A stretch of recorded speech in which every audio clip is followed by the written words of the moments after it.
बकरा बाबू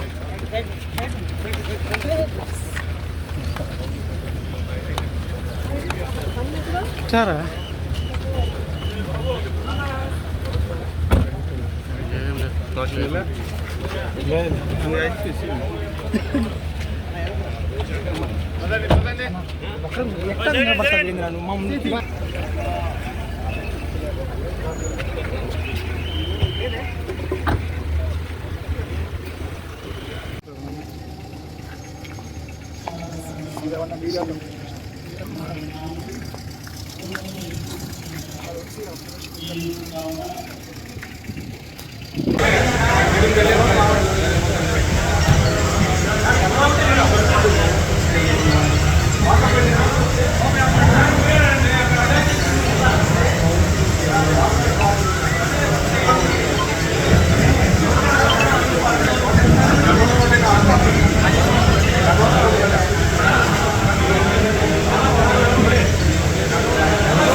वीडियो भी देखा सर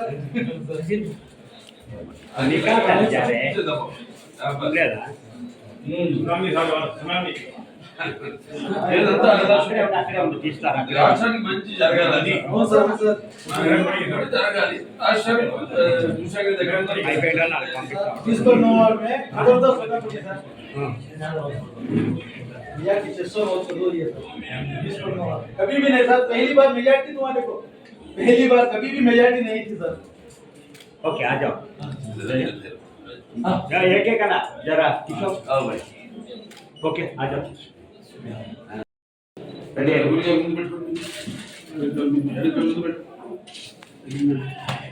रेडी अम्मा इतना ಮುಂದೆ ಕೊಡ್ತೀನಿ ಓಕೆ ರಂಡಿ ಅಮ್ಮ I know the recording. Jasmine Bhai,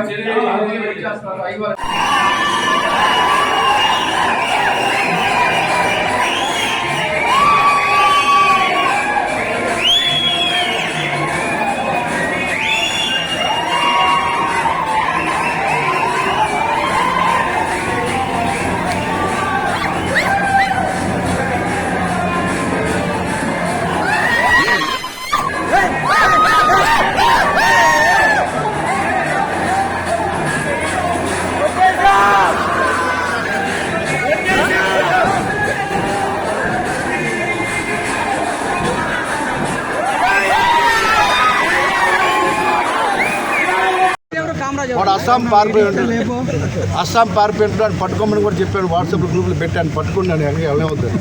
ఆ కామరాజు గారిని ముందే చెప్పాను, ఒరే నువ్వు ఊడిపోతావరా,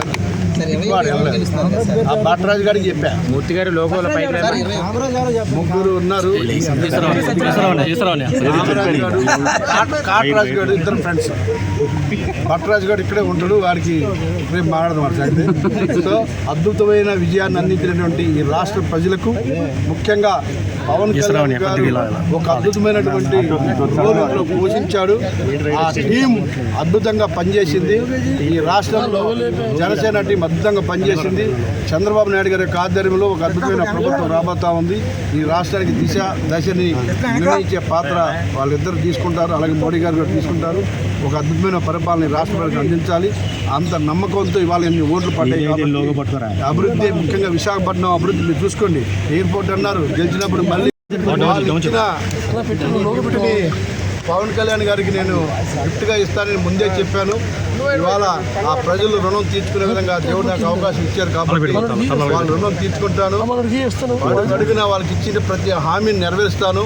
పవన్ కళ్యాణ్ గారి మీద ఏ ఆశ నా మీద అభిమానంతో వాళ్ళు ఓట్లేసారు తీర్చుకోవడం అని చెప్పేసి మీ అందరికి కూడా మీ ద్వారా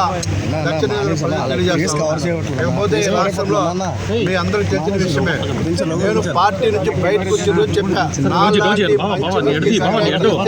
నువ్వు నాశనం అయిపోతావు, పుట్టగదులు లేకుండా పోతే నేను ముందు రోజే చెప్పా. లెటర్ కూడా రాశా. మాలాంటి నమ్మకస్తుల్ని ఒమ్ము చేసుకొని ఖర్చు పట్టిందన్న విషయం కూడా ఎవరైతే కష్టపడతారో, ఎవరైతే నమ్ముతారో వాళ్ళని మోసం చేస్తే దేవుడు చూస్తే ఎలాంటి రిజల్ట్ ఇస్తాడని ఒక జగన్మోహన్ రెడ్డి గారిని చూస్తేనే అర్థమవుతుంది. ఈ విధంగా ఇంకా ఘోరంగా ఈ ఓటమి 10 కూడా రావనుకున్నాం మేము, ఆ 10 వస్తున్నట్టున్నాయి. ఇంకా ఘోరమైన ఓటమి చూస్తాడు. ఒక 6 నెలలు ఆ పార్టీ ఉండదు. మీరు చూసుకొని కావండి, 6 నెలల్లో ఆ పార్టీ క్లోజ్ అయిపోద్ది. ఎటువంటి డౌట్ లేదు. ఇక్కడ చెప్పాను నేను, ఒక కామరాజు గారు, ఒక కాటరాజు గారు, భట్రాజు అని ఆ పార్టీలో ఉండగానే చెప్పాను. వాళ్ళు ముగ్గురు, కామరాజు గారు ఎక్కడున్నాడో పట్టుకోండి, భట్రాజు గారు ఎక్కడున్నా వాడికి త్వరలో ఉంది. అలాగే ఆ ముగ్గురు రాజులు ఎక్కడున్నారో వాళ్ళు మాత్రం వదిలేది లేదన్న విషయం ఆ రోజు చెప్తున్నా, ఇప్పుడు చెప్తున్నా. ఇవాళ ఈ రాష్ట్రంలో అభివృద్ధికి ఓటేశారు. ఈ రాష్ట్రంలో ప్రజలు అభివృద్ధి కావాలి, మాకు బటన్ నొక్కుడు కాదు. ఈ రాష్ట్రంలో సంక్షేమం కావాలి, ప్రజల యొక్క సంక్షేమం కావాలి, యువతకి ఎంప్లాయ్మెంట్ కావాలి, ఈ రాష్ట్రాన్ని కాపాడుకోవాలి.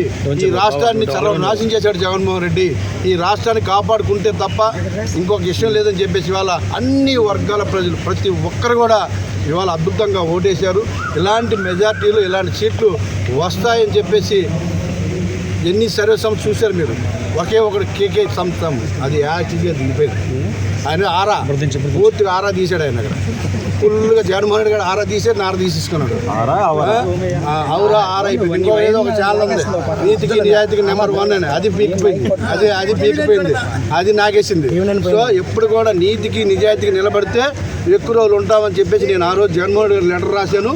ఇప్పుడు చెప్తున్నా, నువ్వు బుద్ధిగా ఉండుంటే ఇలాంటి గతి నీకు పట్టేది కాదు. నమ్ముకున్న వాళ్ళు మోసం చేసావు, నమ్మినటువంటి చెల్లిని మోసం చేసావు, నమ్మిన అమ్మను మోసం చేసావు, అందరిని మోసం చేసి నీకు ఇలాంటి గతి పట్టింది. నీకు ఇంకెవరు కనపడరా? సజ్జల రెడ్డి, ఈ సుబ్బారెడ్డి, సాయిరెడ్డితో ఎవరు కనపడరా నీకు? కానిస్టేబుల్ మార్చుకోవాలంటే వాళ్ళు కాల్చేటు తిరగాల. అందుకే నీకు